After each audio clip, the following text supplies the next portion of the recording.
हमारा ये प्रश्न रहता है कि हम होलिका दहन क्यों करते हैं, और बहुत से अभी युवा वर्ग ये जानते भी नहीं कि होलिका दहन क्यों करते हैं। तो ये नवान्न षष्ठी है, नया अन्न। अपनी जो भारतीय परंपरा है वो यज्ञीय परंपरा है। हर कर्म में जब से बच्चा पैदा होता है, गर्भाधान से पहले भी भगवान श्री राम के लिए जो खीर बनी थी वो यज्ञ हुआ। यज्ञ कुंड से चरु भगवान अग्नि ने प्रदान किया और तीनों माताओं को दिया गया। तो अग्नि से उत्पन्न से होने से लेकर और मृत्यु पर्यंत अंत्येष्टि तक सनातन धर्म यज्ञीय परंपरा को मानता है। यज्ञ के रूप में हर चीज का संचालन होता है। तो ये जो होलिका दहन करते हैं ये उसी यज्ञीय विधा की परंपरा है। और हम हमेशा जो पुरानी चीज़ें हैं जो हमें अवसाद देती हैं, हमें दुखी करती हैं, उनको हमको छोड़ने के लिए हमारे मनीषियों ने बताया है, हमारे पूर्वजों ने बताया है। ईश्वर हमेशा निर्माण करता रहता है। वो चाहता तो आलसी होके सृष्टि में ही उतनी मेहनत नहीं करता जितनी उसको करनी चाहिए। जैसे उसने इस गेंदे के फूल को बनाया, सारे फूल एक जैसा बना सकता था, उसने इतना रंग भरा। और बसंत में तो एक है कि ये जो घास है ना, ये घासों में भी फूल आता है। कोई सफ़ेद है, कोई लाल है, कोई नीला है, इस प्रकार। और उसने गुड़हल का फूल बनाया तो ये रंग भरा उसने। वो चाहता तो आलस्य में सृष्टि बनाता ही नहीं। उसके बाद इन रंगों के साथ साथ उसने इस प्रकृति को रंगीन बनाया, अच्छा बनाया कि हमारा जीवन नैराश्य भाव में न रहे, हम प्रसन्न रहें, हमेशा आमोद प्रमोद में रहें, अपने जीवन को व्यतीत करें। और ऐसा करते करते अपने जीवन का जो चारों पुरुषार्थ है प्राप्त करें। अरे धर्म पूर्वक अर्थ, फिर कामनाओं की पूर्ति, और सबसे अंत में मोक्ष। और हमारे शरीर का भी यज्ञीय वातावरण में अंत्येष्टि संस्कार होता है। तो होलिका जो ये जलाते हैं, तो सबसे पहले तो उसमें ये बताया कि भगवान के भक्त पे आप कितना भी चालाकी कर लें, आप कितने भी दिमाग वाले हों, परमात्मा जो चाहेगा वही होगा। तो होलिका को वरदान था कि ये अग्नि में नहीं जलेगी, उसने ब्रह्मा जी से वरदान लिया था। लेकिन वो एक भक्त की दुर्दशा करना चाहते थे। हिरण्याक्ष तो खैर खत्म हो गए थे, हिरण्यकश्यप और होलिका उनकी बहन मिलके एक भक्त, जिस आत्मा को परमात्मा ने भेजा था इस सृष्टि पर, एक नया तरह का कुछ, सब महापुरुषों से कुछ न कुछ निर्माण होता है, रचना होती है। तो उसके साथ इन लोगों ने दिमाग लगाना शुरू किया। हिरण्यकश्यप भी जब ये सोचा कि अमरत्व का वरदान तो नहीं मिल सकता, क्योंकि ये मृत्यु लोक है और यहाँ सबको मरना ही पड़ेगा, तो उसने दिमाग लगाया कि न जल में मरूं, न थल में मरूं, न शाम को मरूं, न दिन में मरूं, न रात में मरूं, इत्यादि इत्यादि। बहुत दिमाग लगाया, लेकिन परमात्मा से ज्यादा दिमाग तो नहीं लगा सकता, क्योंकि वो दिमाग देने वाला है, बुद्धि देने वाला है। सारा कुछ किया, फिर भी मारा गया। अमरत्व तो नहीं, लेकिन अमर होने के लिए उसने सारा कुछ किया।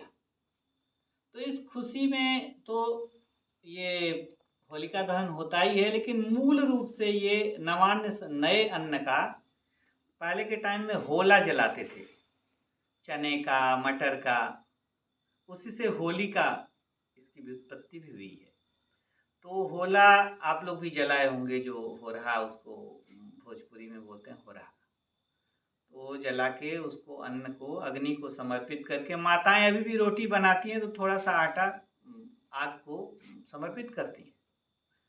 तो यज्ञ परंपरा है, यज्ञ को दे के, गो को दे, गाय को दे के सबका पालन पोषण करते हुए गृहस्थ जीता है और रंगीन जीवन जीना चाहिए। हमेशा न उदास नैराश्य शेषा, इसीलिए प्रकृति ने रंग भरा। ईश्वर को इतनी मेहनत करने की क्या जरूरत थी कि इतने तरह के, क्यों उसने उसके पत्ते को वैसा बनाया, आम के पत्ते को वैसा बनाया, नीम के पत्ते को दूसरे तरह से बनाया, क्यों बनाया? उसको इतनी मेहनत करने की क्या जरूरत थी? वो चाहता तो आराम से बैठा है, लेकिन नहीं, कर्म के सिद्धांत को बताने के लिए ईश्वर ने ऐसा किया।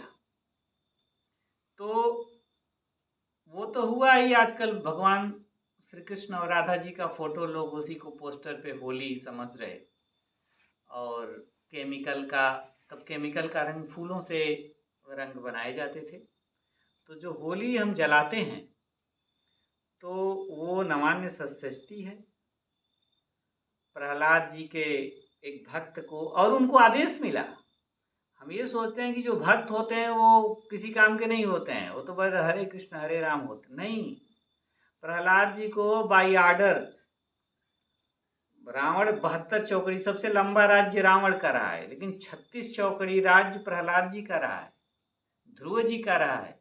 ये भक्त होते हुए इन्होंने भगवान से वरदान मांगा कि मैं कभी किसी से कुछ न मांगू, लेकिन भगवान जी ने सगुण रूप में प्रकट होके, पहले भक्त प्रहलाद जी थे जिन्होंने निर्गुण ब्रह्म को सगुण बना दिया और खंभे में से नृसिंह भगवान को साक्षात सगुण रूप में प्रकट कर दिया।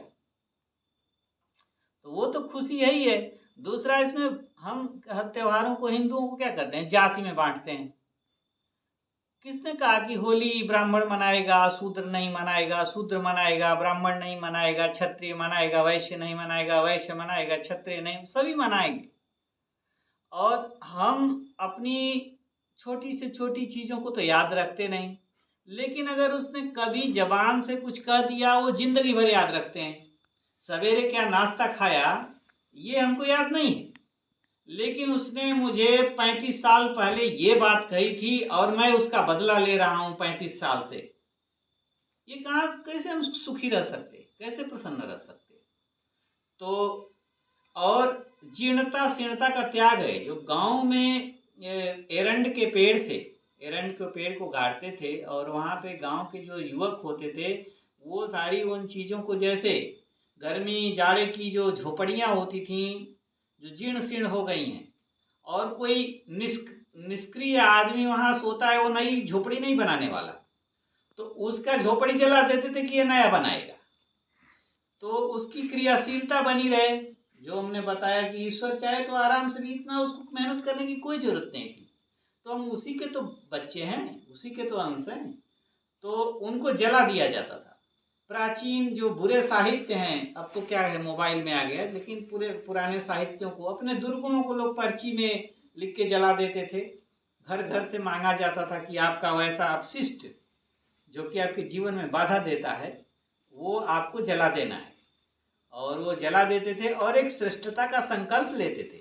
और ये जो 15 दिन बचता है, जिसमें नया साल अभी आप नहीं मानोगे, चैत्र शुरू हो गया, लेकिन ये 15 दिन जो बचा हुआ है, इस 15 दिन को सवेरे का टाइम मानो ना, जब तक सूर्योदय नहीं होता डे का काउंट नहीं होता है, वो पिछले दिन में गिना जाता है, तो किधर का भी नहीं होता है। तो ये 15 दिन है, और नया कलश स्थापना के साथ हिंदू भारत का नया संवत्सर शुरू होता है। तो ये इसका यज्ञ विधान है, इसीलिए होली हम होली जलाते हैं और होलिका दहन करते हैं। कामदेव को तो भगवान शिव ने जलाया ही था। कई घटनाएं हैं, अब उतना बड़ा नहीं जाएंगे, बहुत बड़ा वीडियो हो जाएगा।